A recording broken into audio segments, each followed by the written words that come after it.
Photoshop CS6 tutorials. This tutorial series, people, is going to teach you Photoshop right from the beginning. So if you people are absolutely new to the software, don't need to worry, okay? I'm going to be covering up every small thing that I think a beginner should be knowing when he is learning Adobe Photoshop CS6. This tutorial series is also great for those users who have some experience in Photoshop but they want to learn Adobe Photoshop more in detail so that they can have professional like results when they are working with their files and are basically just doing some personal work or anything like that. So let's get started with today's tutorial, people. So guys, since this is the first part in your tutorial series, I'm going to devote the first video in explaining you the important Photoshop settings that one should do when he is about to start some heavy work on Photoshop. Now, even if you guys are beginners and you're just about to edit some basic images that you have taken from your cell phone or from your iPad or anything, I still encourage you people and I still recommend you people to watch this tutorial right till the end so that you guys can actually power up Photoshop, because what happens is most of the times you people will be having a good computer but Photoshop will not be able to utilize all its power, and therefore you may sometimes experience crashes and Photoshop hanging and lagging a lot. Alright guys, so let's just get started with today's tutorial. Now guys, for going to the place where you're gonna do some changes in the settings, for Mac users, the place is gonna be in this Photoshop button over here, okay, which says Photoshop. Click on it and go to the preferences, alright, and then to the general tab and wait over there. And now I'm gonna explain for the Windows. For all those who are using Windows like me, alright, go to the edit tool or the menu, preferences, and go to general. Alright, now once you are there guys, what's gonna happen is you're gonna take a look at this dialog box over here. Alright, now I have already done some changes, okay, which I think is important, so I'm just gonna tell you what all to do. Okay, now definitely people, once you have once you have got to the preferences setting dialog box, by default guys, this thing is gonna be out. Okay, this thing is gonna be checked out. Make sure that you check it in. Okay, now I recommend you people to check it in because it's a cool feature.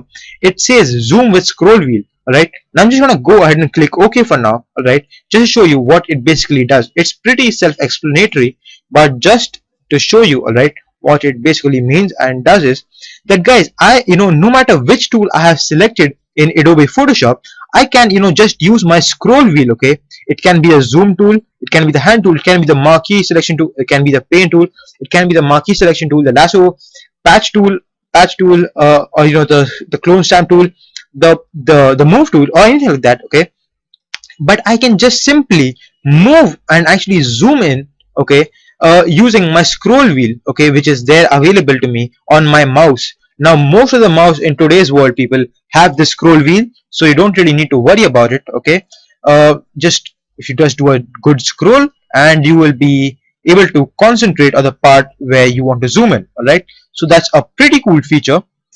Go under the menu again, preferences, and interface this time, because we are through with the general. Now if you people would have seen Adobe Photoshop CS5, okay, to all those rookies and all those people who have seen it, okay, you would have noticed that the interface of Adobe Photoshop, or the way Adobe Photoshop looked like, was somewhere like a grayish color, okay, a light grayish color. So if you guys really miss that thing, you have this interface option, okay, under the preferences menu, interface tab, and under the color theme, okay, you can actually change the color of the Adobe Photoshop. And as you can see, there's a live update happening to Adobe Photoshop, and you can actually see that how Adobe Photoshop will look once you have applied this color. Now I really like working in the dark, guys, so I'm just gonna go ahead and put it back to black, and that's a very important thing. Then the next thing which I would want to tell you is the UI font size. Now the UI basically just stands for user interface, okay, font size. Now I have seen people work with somewhere like around 30-inch screen, okay, screen monitor. Now at that kind of a resolution, people, all these panels and all these names, like in the color, the swatches, the layers, they appear puny. Okay, so for those people who have a good monitor size, okay, you can just go ahead and change it back down to large or to medium, okay. But you'll be needing to do a Photoshop restart, okay. That is, you need to restart Photoshop in order for the effects to take place under the text panel over here, right. Now I don't want any changes to happen to my Photoshop, alright. So I'm going to do a small thing again. Next we're going to go to the file handling part. And now guys, this part over here, right, which is very important, right, is going to be set as default to 10 minutes. Now I would recommend you people to actually change it to 5 minutes. Now what that means is that, you know, just in case if you are working with some important and some like powerful or heavy files, all right, you know, you may actually experience Photoshop lagging and getting slower. And you know, if you still continue to work, it may actually crash down, all right. So you may actually lose hours of working on a particular thing, or you know, just because you know, just because you didn't save it, all right, you forgot to save the file, and you will lose that, like your good hard work. So instead of that happening, you can actually there is this Photoshop feature enabled saying automatically save recovery information every 10 minutes, okay. Now that is like set at 10 minutes.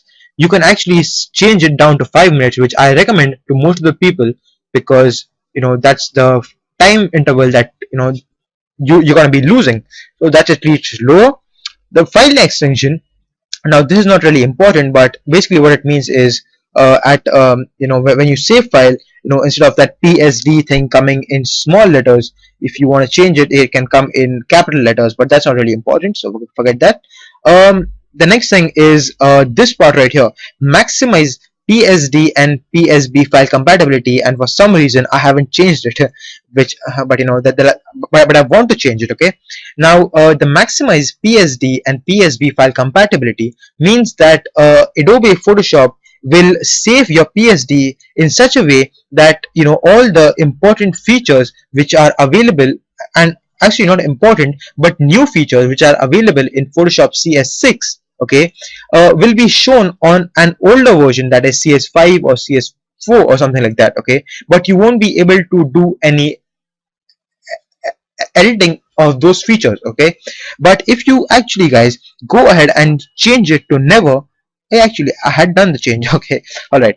But if you change it to never, people, you may actually, you know, reduce the file size, okay, around 20 to 40%, okay. You may actually reduce the file size, this is saved file size, around 20 to 40%. So basically you will be having an advantage over the size, and therefore you will be able to create lots of Photoshop files, okay.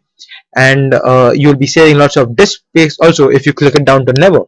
But if you do it never, you are not going to save all those compatibility, okay. So if you choose always, the file size is going to go more, but you will be able to pass it on to your friends who have an older version of Photoshop, somewhere like CS5 or CS4 or something like that, okay. So that's an important thing. Next we'll go to the performance tab, alright. Now guys, I have reduced this RAM usage to 60%, alright, but that's not true. I actually believe in keeping it to somewhere around like 80%. Now remember guys, I have changed it to 80% because my computer right now is having somewhere around like 4 gigabytes of RAM, okay. So I can actually and I actually do quite some work on Adobe Photoshop, all right. So, and instead of, you know, so I would want my Photoshop to run smoothly, all right. So therefore I'm increasing this let Photoshop use, all right, my 2807 MB, that is my 80% of my available RAM, all right. But if you people are low on RAM, okay, that is around like if you're using 1 GB or 2 GB RAM, firstly guys, I would recommend you people to increase the size of the RAM, okay, upgrade your RAM. But if you don't want to listen to me for some reason, okay, you can actually reduce it down to 60%, okay. So you can just do that much, and by default guys, this setting is going to be on 70%, but I'll just increase it to 80%. Wait a sec, yeah. All right, so that's it. And yeah guys, and one more thing that you should be noticing in this thing is add this part which says GPS settings, that is the graphics processor settings. If you if your this part guys is been faded out, okay, that means that you are gonna lose lots of cool features in Adobe Photoshop CS6, one of them being the zoom feature, all right, the zoom, the throwing or the tossing feature. and lots of other things, guys. So I would firstly recommend you people to go out and buy yourself a good VRAM, that is a video RAM, or basically a graphic card for your machine. Okay, and then install it, and then this part is going to come up for you. All right, cursors not important, transparency gamut not important.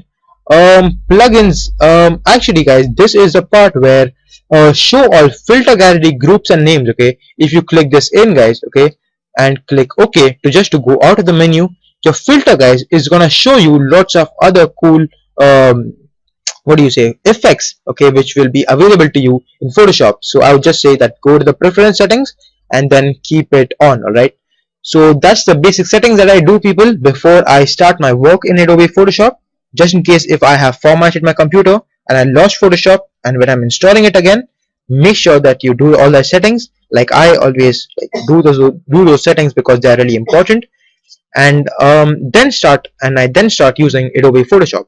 So thank you for joining me on this video, people. Hope you guys liked it, and please subscribe me because I'm going to put up lots of other tutorials also. Thank you so much for watching my video, guys. And if you guys have any more problems in your computer or in the software, or anything like that, there is a Facebook link below. Go ahead and message me over there, and I'll message you back as soon as possible. Thank you so much for watching my video. Thank you.